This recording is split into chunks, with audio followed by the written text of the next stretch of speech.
Jadi ada 3 dosa yang disebutkan oleh Nabi kita ketika sahabatnya bertanya, dosa apa yang paling besar?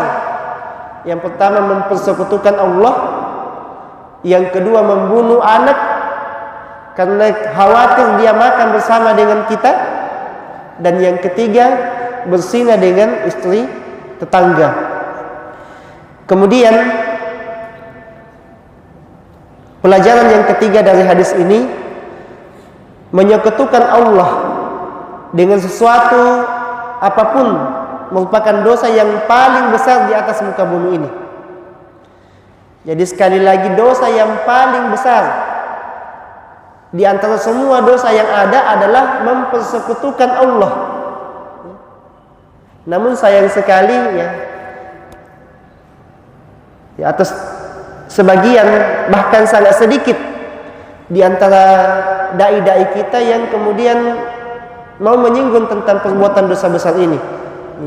Banyak mengambil tema-tema yang lain, padahal kesyirikan merajalela di hadapan kita atau di depan mata kita.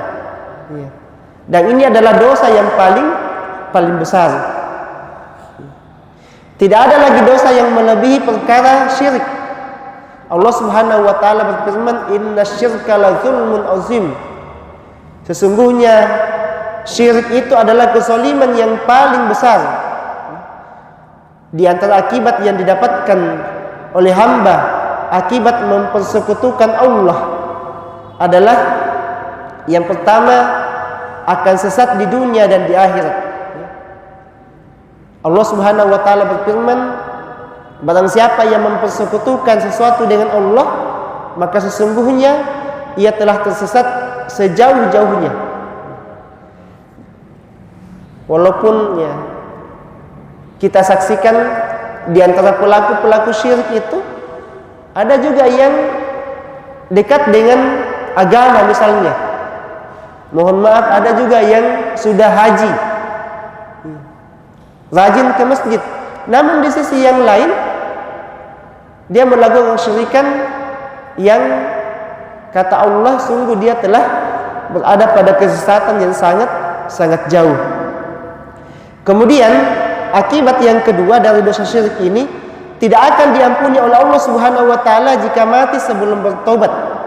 Ketika pelaku syirik meninggal dan dia tidak bertobat dengan dosa syiriknya, maka Allah Subhanahu wa taala tidak akan mengampuni dosanya, sebagaimana disebutkan di dalam Al-Qur'an, "Innallaha la yaghfiru ayyushraka bihi wa yaghfiru ma duna dzalika liman yasha wa may yusyrik billahi faqad iftara itsman 'azima."